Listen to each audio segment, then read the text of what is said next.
What are we discussing on today's Locked on Diamondbacks podcast? Do the D-backs need a winning streak to avoid selling at the deadline? And answering your guys' questions on today's Mailbag Friday.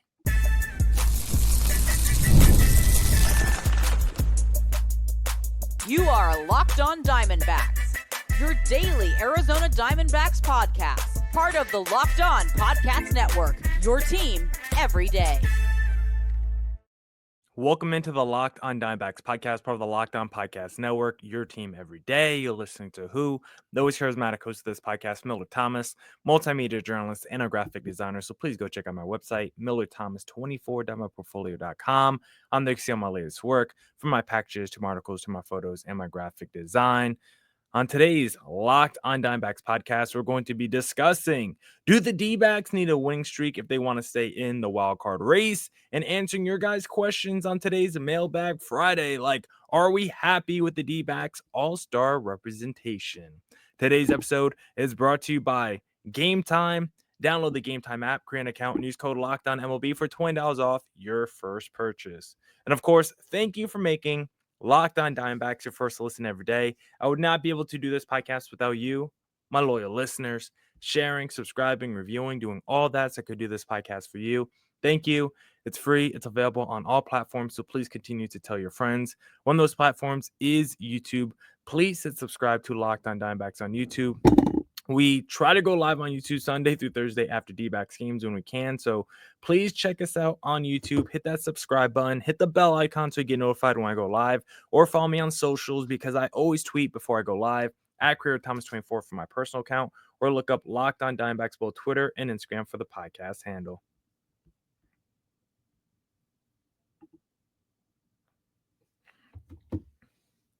But now let's get back to the Locked on Diamondbacks podcast and discuss how the D-backs season is essentially coming down to whether or not they can have a winning streak before the All-Star, not before the All-Star break, but before the MLB trade deadline. We're getting close to the All-Star break. It is early next week. This is like the final weekend of games really before the All-Star break. And the D-backs are just kind of scuffling right now. They split the series against the Padres. Definitely could have won that series considering game 2 you lost 1-0. The finale of the series, you lost 4-3, 2 blown opportunities, and that's been the story of the D-backs for the whole season, right? Just blown games, blown series. How many winnable games and series have the D-back just squandered all year long? We got swept not that long ago by the Miami Marlins against San Francisco Giants. We won the first 2 games, lost the last 2 games. 2 one-run losses to the San Diego Padres in a 4-game series, lost 2 of 3 to the Kansas City Royals. D-backs have been playing terrible baseball ever since the Miami Marlins series. They are 4-6 in the month of July. They have a losing record. They have a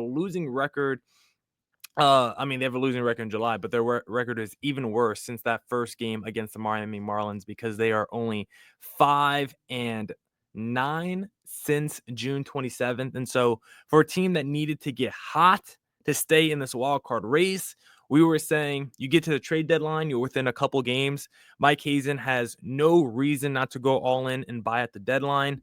But the way this D-backs team is playing currently, the fact that they can't really separate themselves from the rest of the pack, the only thing that could save the D-backs season right now is a winning streak. You look at the Boston Red Sox. They traded Rafael Devers, felt like they were maybe selling on this season. Their rotation has struggled. Their bullpen has been up and down. You just traded Devers. You've had injuries to guys like Bregman. It felt like the Red Sox could have been making a decision where maybe we take this year off. We look at a transition year with our young guys getting called up, let them get their feet wet, and then next year we go all in. But all of a sudden, after a 7-game winning streak by the Boston Red Sox, they now own a wild card spot as we get pretty close to the All-Star break. If you're telling the Red Sox GM, who also has like a 2-game lead on the team who's like 4th in the wild card rates, if you're the Red Sox GM and you own the 3rd wild card by the time you get to the deadline, and you're up 2 or 3 games on the 4th team in the wild card race, you're telling me you're not buying at the deadline? That's where the D-backs are trying to be. They've been struggling all season. They've been up and down. But if you go on a 5-6 game winning streak, all of a sudden you're 3 games above 500. All of a sudden you're 2 games of a wild card as we approach the trade deadline, that is the only way for the D-backs to maintain relevancy in the wild card race and to not be sellers. Because as the way we're currently progressing, each passing week, Mike Hazen's comments go from "we're definitely buying at the deadline" to "yeah, we're going to explore the market and look at moves" to a trade is not really going to change the team that much. And then the next comment we're going to get next week is probably going to be like, I don't know. Just doesn't feel like our year. Maybe we should really look hard at selling some of our pieces. Like, we're 1 week away from Mike Hazen definitively telling us this is going to be a sell, sell, sell season. And it's disappointing to see because this is such a talented roster. You guys know my gripes with Torey Lovullo and the bullpen, and this season had just been mired in disappointment. And all we really have to hang our hats on and to cling on to is the fact that this D-backs team got hot in the second half of last year. I would like to believe, as good as the National League is, for some reason, I don't think we're going to have so many teams get hot like we did last year. Because yes, the D-backs got hot in the second half last year, but go look at the Mets schedule. Go look at the Padres schedule. They were just as hot just as hot as the D-backs in the second half last year. And I think this year, it's not going to be three teams with like a 65% winning percentage post All-Star break. I think it'll probably be one team, whether it's the Padres, whether it's the Giants, whether it's the D-backs. I think it'll probably be one team. I don't think you're going to need 89 wins to get the third wild card spot this year. Just based off the vibes of how the National League has gone this season, I think it's going to be one of those years where 84, 85 wins might get you into the postseason. And we saw in 2023 a negative run differential and 84 wins. As long as you get into the dance, you can make it to the World Series. And so for the D-backs, that's what they're trying to do right now. String together consecutive good weeks before the trade deadline, get hot, put yourself in position to be buyers at the deadline, because the only way you're getting better in the second half, if Mike Hazen goes out there and makes a deal to upgrade this bullpen. If we do not address this bullpen at all, the D-backs are not going anywhere. Hazen has talked about how we can't change the identity and the composition of the D-backs. We don't want to change our identity or the composition. We just want to go from the 29th ranked bullpen in the National League or 29th ranked bullpen in Major League Baseball to like the 18th ranked bullpen. Like, we're not asking you to go out there and sign 3 Silver Sluggers and a Cy Young Award winner and go trade for them all at the deadline, Mike Hazen. We're just asking, like, can you bring in a Kyle Finnegan? Can you bring in, I don't know, like a Matt Brash? Obviously, his numbers are elite, but can you just go get us like the third best reliever from someone else's pen? Like, we're not asking for you to trade for 2013, or maybe that's too late ago. We're not asking you to trade for 2016 or Aroldis Chapman or 2014 Craig Kimbrell. Like, we just want someone who is good, reliable, someone could throw in a high leverage moment, maybe finish a game or two if we are really desperate, but don't act like we're trying to change the identity of the D-backs, because all we need is a improved bullpen, which you haven't addressed at all. And so now it's on this D-backs team, because no help is coming until the deadline, which might be too late at that point. It's sink or swim time for this D-backs roster.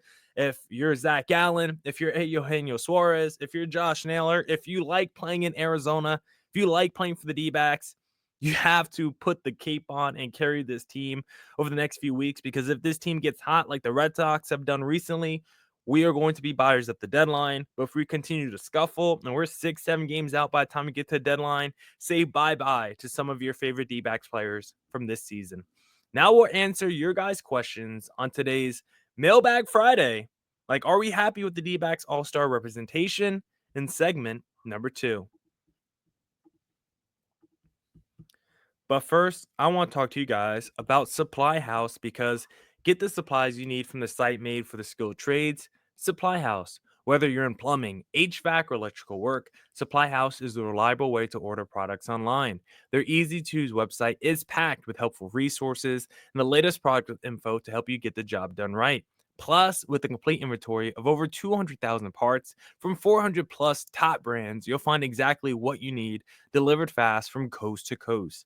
Need help with an order? Supply House offers expert support and industry-leading service, so you'll always talk to a real person. And for the trade pros looking for an extra edge, their free Trade Master program offers exclusive perks like a dedicated phone line, free shipping, and discounts on every order. Thousands of skilled professionals are already taking advantage. Now it's your turn. Join the Trade Master program today at supplyhouse.com/TM and start ordering plumbing, HVAC, and electrical supplies with just a few clicks. Plus, use promo code SH5 for 5% off your first order. That's supplyhouse.com.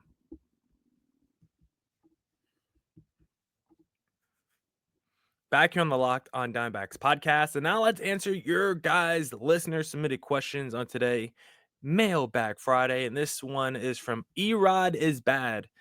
And it says, will Erod tank the season? It's a good question. I think we all believe if anyone's going to tank this season, it's going to be either the bullpen or Torey Lovullo. But if I'm looking at a blame pie chart, like the bullpen and Torey Lovullo are neck and neck. They're fighting for who has the biggest piece. But I think third place is probably Erod. Maybe it's like Brian Kaplan, the D-backs pitching staff, in terms of the coaches. But Erod is firmly in the mix for huge reasons as to why the D-backs have had a disappointing season. Because Erod, yes, he had a good June against the White Sox, the Marlins, and the Rockies. But Erod, outside of that, has been a disaster for Arizona since getting signed. He had a 5.04 ERA last year in 50 innings pitch. And we were like, you know what?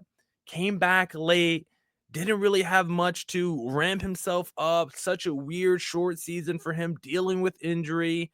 Yes, the numbers were bad, but let's just wipe away year one. He's going to come into camp healthy, have a full off season, have a full spring training. Let's see what he could do in year two in Arizona. And I'll give him credit. The strikeout numbers are there. He's having one of the best strikeout seasons of his career. When you look at strikeouts per 9, it's right there tied with his career high. When we look at strikeout rate, it's one of the best he's had in a few years since his days with the Boston Red Sox. And so there are some positives from the season for Erod. But at the end of the day, 5 ERA last season, 5.94 ERA this year, almost a 1. It's like a 1.66 whip. He has 3.2 walks per 9, almost 1.8 home runs per 9. So he gives up a ton of walks, gives up a ton of home runs, and he strikes out a ton of people. You know who he is? He's Robbie Ray, his final season with the D-backs. He doesn't pitch deep into ball games. He strikes out a ton of people. He gives up home runs, and he walks a lot. That is who Robbie Ray was his final season in Arizona in 2020. Yes, it was the COVID-shortened season, but Robbie Ray that year, 12.5 strikeouts per 9, strikeout machine. But he also had almost 8 walks per 9. He also had 2 home runs per 9 innings. Like, he was a guy that was pitching 5 innings, a lot of home runs, a lot of walks, and a lot of strikeouts. And that's what Erod is doing. And maybe if we trade Erod, maybe we can convince another team. We just don't know what we're doing as a D-backs organization.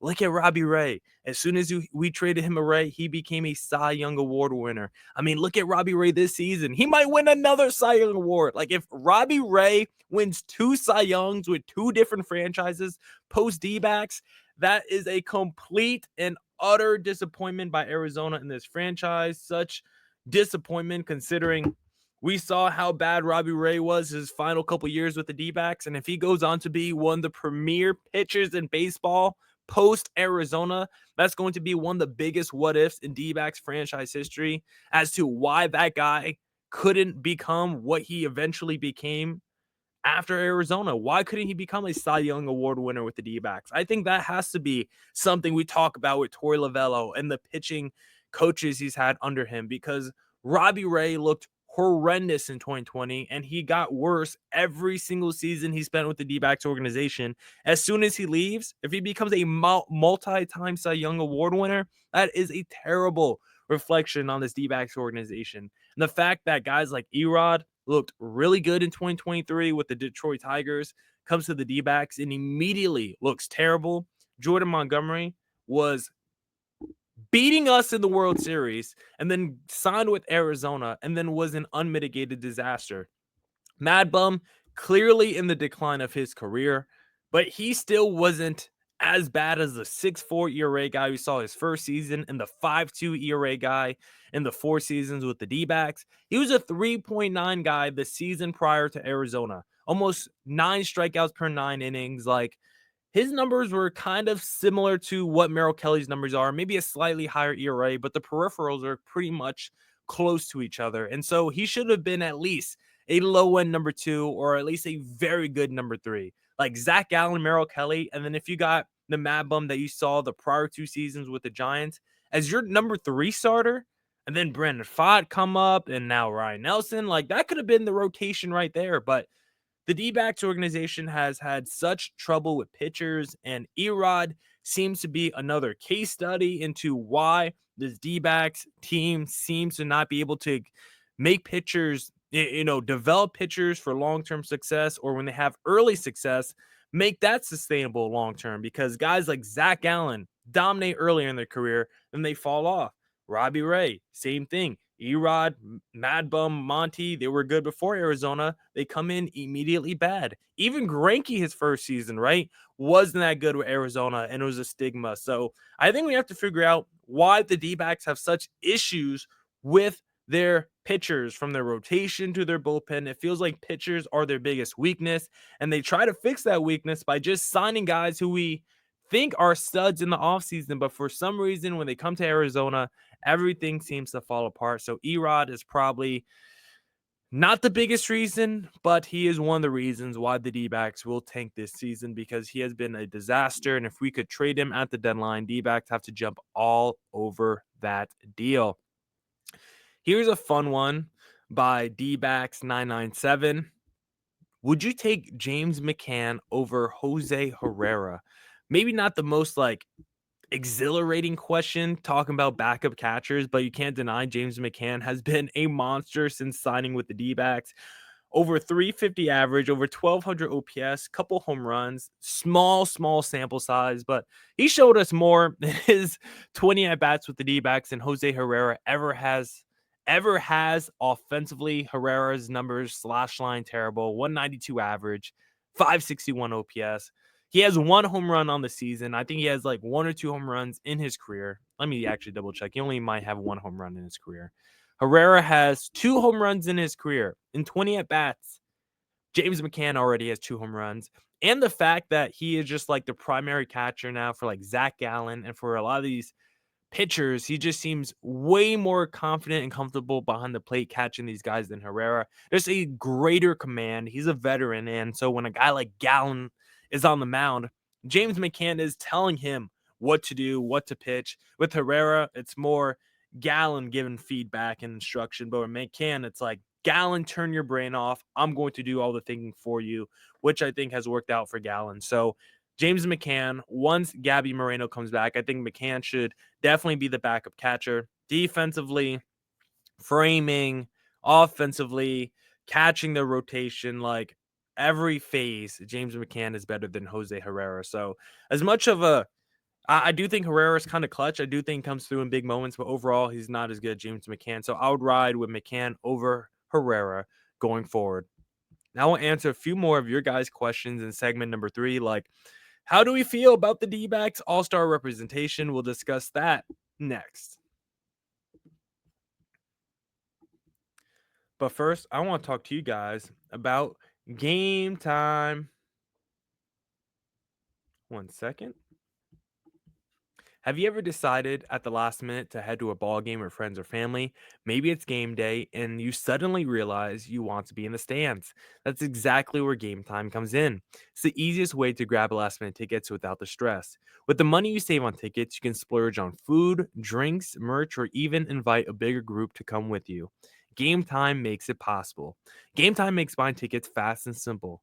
Prices on the app actually drop the closer you get to first pitch. They've got incredible last minute deals, clear seat views, and the lowest price guarantee that takes the worry out of buying. Game Time is the official ticketing partner of Locked On MLB, making it easy to browse the app for an exciting upcoming MLB game. Take the guesswork out of buying tickets with Game Time. Download the Game Time app, create an account, and use code LOCKEDONMLB for $20 off your first purchase. Terms apply. Again, create an account and redeem code LOCKEDONMLB for $20 off. Download Game Time today. Last minute tickets, lowest price, guaranteed. All right, back here on the Locked On Diamondbacks podcast, and let's discuss how we feel about the D-backs All-Star Representation, because they got the three must-haves in the All-Star game for the D-backs. Number one, Ketel Marte. He had to start the All-Star game.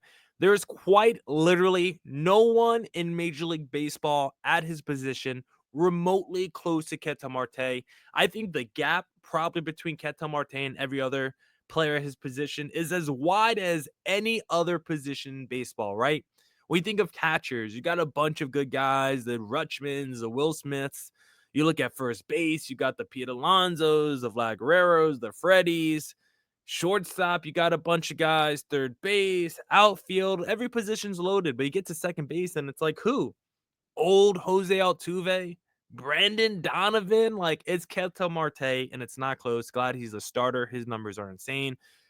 Eugenio Suarez, he should have started over Manny Machado, but the fact that he was recognized with his over 850 OPS, and he's going to go into the All-Star game. Best believe he's going to hit a home run before the All-Star game. He's going to go into the break with 30 home runs and almost 80 RBIs probably. Like, think about how insane of a season that is. If Eugenio finishes the year with 45 bombs and 130, 140 ribbies, and the D-backs miss the postseason, like we're going to see some of the most insane offensive performances from D-backs players in franchise history with Marte, Carroll, Suarez, and it's going to lead to nothingness. That's a disappointment because Carroll also going to the All-Star game, leading the league in triples, already at 10 before the All-Star game. I think last year the triple high was like 14 or something. He's already at 10 plus the 20 plus bombs. I don't know what happened to his speed. He's only at 11 this year, so our stolen base prediction is going to be off. But if he's a 35 home run, 25 stolen base guy, like I think you'll take that with the 20 triples maybe as well. Got 14 doubles. Like he is a power machine. Definitely came back way too early from injury as he's getting like 4 strikeout games every single night, but the power's still there. And so we're happy that those 3 guys made to the All-Star game for the D-backs because they were undoubtedly deserving and they would have been massive snubs if they did not make it. Now, were there any other D-backs who had cases? I think Perdomo had a case. I don't think it was as strong as people thought. His OPS is below 800, 270 average. This was like a month ago when Perdomo's numbers were insane. Yeah. But right now, I think it's more of a nice breakout season for Perdomo. Might finish the year with all-star level numbers, but at the time of the game, I think it's okay that he's off the roster because I think they have fallen off a little bit. But if he finishes the year with 15 home runs, 22 stolen bases, and like an 800 OPS or right around there. Like if he finished with this exact slash line of 270 with a 793 OPS, like that will be really spectacular and make us feel really good as D-backs fans. And so even though he wasn't deserving, we do like the trajectory he's on. And then I would also say Josh Naylor is kind of in the same boat as Geraldo Perdomo. Really good slash line. I just think the numbers overall aren't eye-popping. 11 home runs, 823 OPS, like all-star level numbers, but first base is such a loaded position with Pete and Freddie Freeman. Like you really have to put up some superstar, basically MVP numbers. And Josh Naylor's having a good season, but not a great season. And so we'll see what happens there with Josh Naylor. And then among the pitchers, I think Merrill Kelly is just the most underrated pitcher in Major League Baseball when it comes to the All-Star game. 3.4 ERA, 19 starts, and just not going to get the credit he ever deserves. I mean, you look at 3 of his last 4 seasons. After this year, it'll probably be 3 of the last 4 where he has a sub 3.4 ERA, probably averaging 190 innings pitched during those 3 seasons, a 1-1 whip, good strikeout numbers. Like Merrill Kelly is the pitcher perfect, like number 2 starter with, the best attitude, dog, mentally tough, no nonsense, no BS at all with Merrill Kelly. It just gets no love from the public. He is one of the most underrated pitchers in Major League Baseball. And so I'm happy with the D-backs All-Star representation. We'll love to see Merrill Kelly, though, in there one day. And the other guy we have to discuss, because if he stays in this D-backs rotation, next year and continues to pitch like this, Ryan Nelson will make an all-star team next season because he has been fantastic for a year plus now. And Ryan Nelson has turned into the best D-back starter seemingly out of nowhere. And so if we get this guy next season, watch out for Ryan Nelson to be the D-backs all-star, one of the D-backs all-stars in 2026. And then one final question before we wrap up today's pod. Who would you rather keep between Alek Thomas and Pavin Smith? That's a fun question. Two D-backs youngsters who both have some issues, and they're kind of got opposite issues, right? Alek Thomas, all defense. You don't get a lot of offense. Pavin Smith, offensively, probably up and down, but you look at the slash line, can't deny. Alek Thomas has never had a 79-game slash line like the one Pavin Smith is having right now. Plus, you look at a 60-game slash line from last year, so that's like what? 130 games where Pavin Smith is basically batting 270 with like a 830 OPS. Like that's a pretty large sample size. Again, I get that against mostly right-handed pitching for Pavin Smith. He has been a disaster against lefties, but still, I would take Alek Thomas with a 900 OPS against righties and a 300 OPS against lefties. The issue is he's bad against both, but he's elite defensively. Meanwhile, Pavin Smith does nothing defensively, DH only, but offensively, he does provide a little bit of something. The issue is he bats third for the D-backs. I think that's a problem. And the D-backs, the way they just utilize and use Pavin Smith, I just don't agree with because he should not be your number 3 hitter. He should not be playing DH as much as he does. And I think the D-backs, I would keep Alek Thomas. This way, the D-backs don't have to keep overusing Pavin Smith like they normally do. I don't know why, but they are obsessed with him. I don't mind playing Pavin Smith, but to play him as much as they do, like he's an everyday player, even though we've seen multiple seasons where he's just been like, all right? He's only good against righties as a DH. Like that guy cannot be an everyday player for you. Alek Thomas at least brings defense and he brings some speed, and every now and then he brings a little clutch hit as well. So I would take Alek Thomas over Pavin Smith if we're talking about a long-term option.